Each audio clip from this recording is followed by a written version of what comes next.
Nagpakitang gilas agad ang ating kababayan na dumayo sa bansang Thailand. Ang ating kababayan ay itong naka-red gloves. Parang tigring gutom, gusto nang tapusin itong kalaban niya. Ito na mga idol, bagong laban ang ating kababayan na si Remart Solidad dumayo sa bansang Thailand. Magkakalaban niya dito ang Thai boxer na si Jotopol Raksapit. Ang laban na ito mga idol ay noong May 31, 2025. Itong ating kababayan ay may karatadan na 7 panalo, 5 panalo sa pamamagitan ng KO at walang talo. Habang ang kanyang kalaban na Thai boxer ay may 4 na panalo, 4 na panalo sa pamamagitan ng KO at 1 talo lamang. So ito na, round 1. Grabe ang ating kababayan. Nakipagsabayan ng suntukan. Napaka-aggressive din pala itong kalaban ng ating kababayan.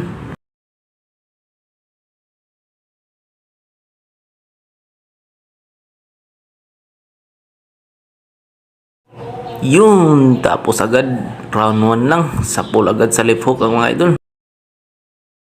Wala na, di na makatayo itong Thai boxer. Grabe, round 1 lang, tinapos agad ng ating kababayan. Sobrang lakas talaga. Ito pang mga idol, highlights sa laban ni Remart Solidad. Makakalaban niya dito si Erwin Banta. Napakagandang laban talaga ito, para yung malakas ang dalawang fighter. Si Remart Solidad po yung naka-white trunks, habang si Erwin Banta naman yung naka-black trunks. Ito na, round 1.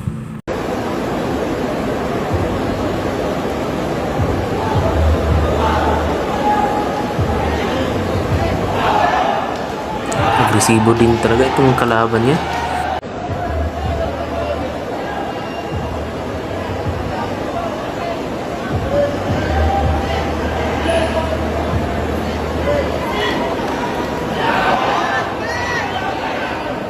Malakas din bumato ng masuntok itong kalaban niya mga idol.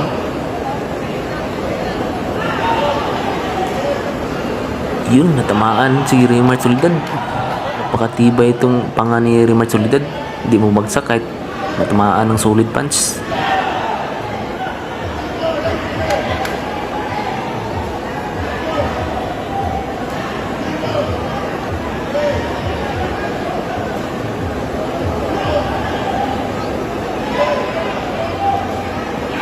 Yun, natamaan na namang solid si Remart Solidad.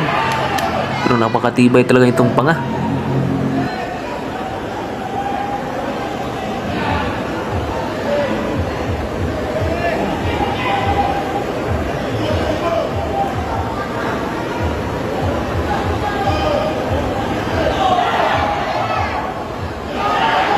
Ito ay unang laban ni Remart Solidad mga idol sa kanyang professional boxer. Itong si Remart Solidad mga idol ay kasalukuyang maedad na 24 years old pa lang. At wala rin itong talo. Undefeated pa itong ating kababayan. Maniniwala ba kayo mga idol na magiging world champion ito balang araw?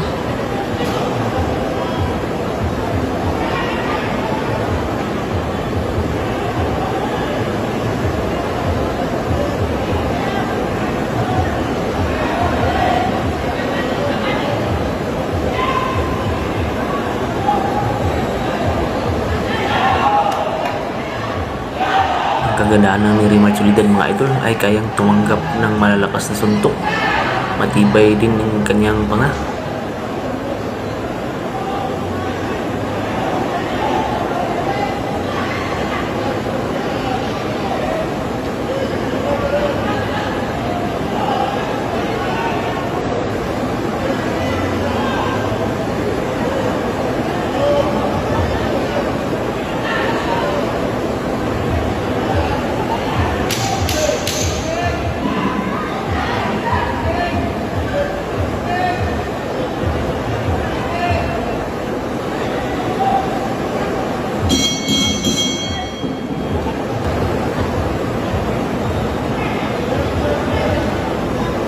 Ito na mga idol, round 2 na.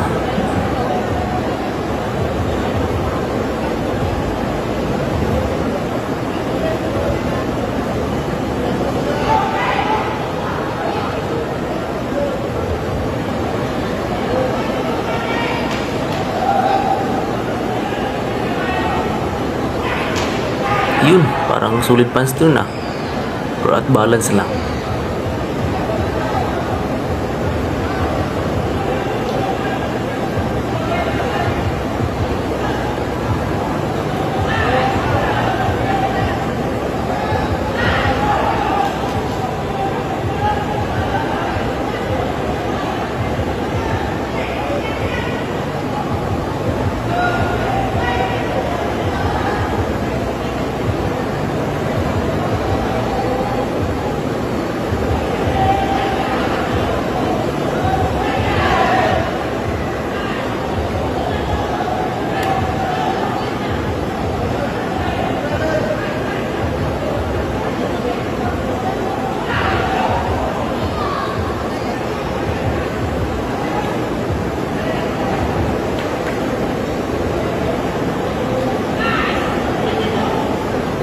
Mautak din pala itong si Rimar Soledad mga idol. Kapag ka naalanganin siya ay kayakapin niya yung kalaban niya.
So dito na tayo sa round 3. Parehong malakas ang dalawang fighter.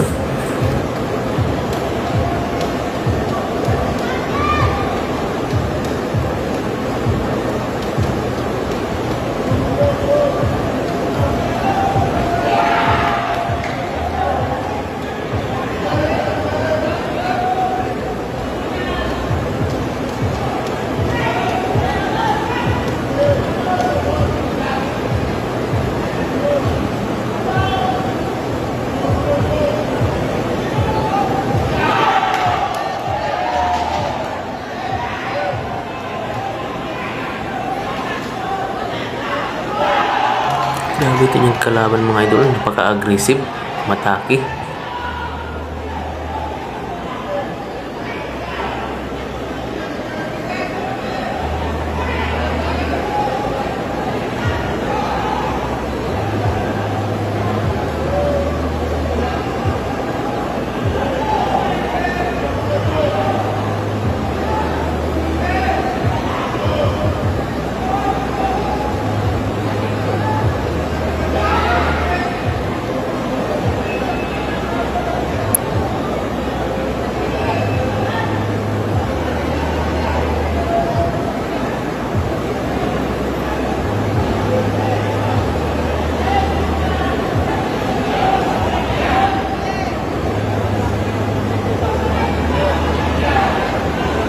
Ay mapapansin natin ito mga idol kay Rimar Soledad ay parang walang head movement at palaging bukas yung kanyang depensa. Pero kung bahasaan na ito ng gusto ay siguradong mag-i-improve na itong mga idol.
Ito na mga idol, round 4. Hanggang round 4 lang pala itong laban nila mga idol. Ito na, last round.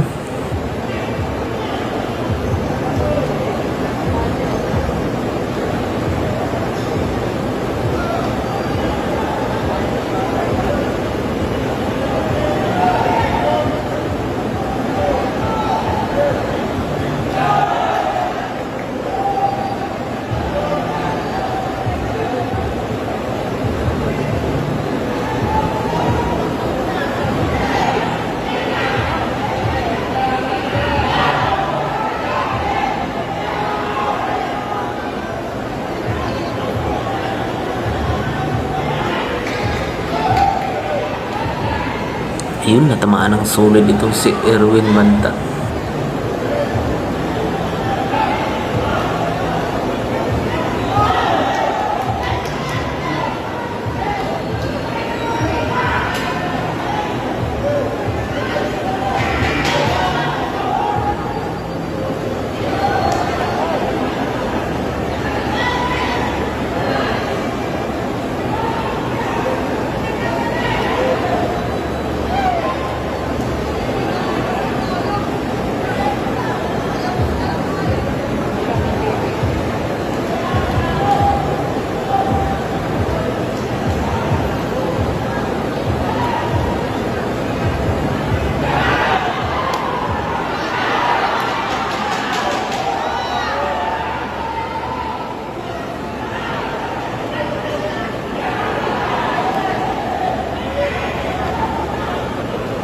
Yun, natamaan na naman ng solid punch ni Remart Solidad mga idol.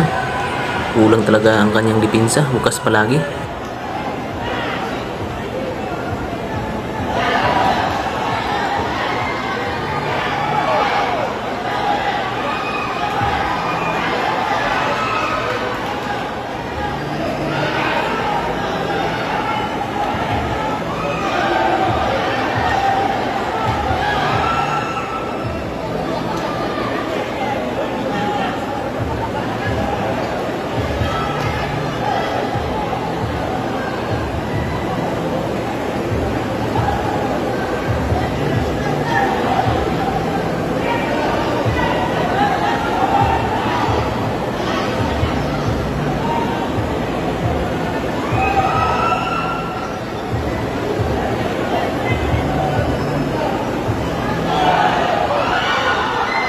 Yun, nakala ko solid punch at balance lang pala mga idol.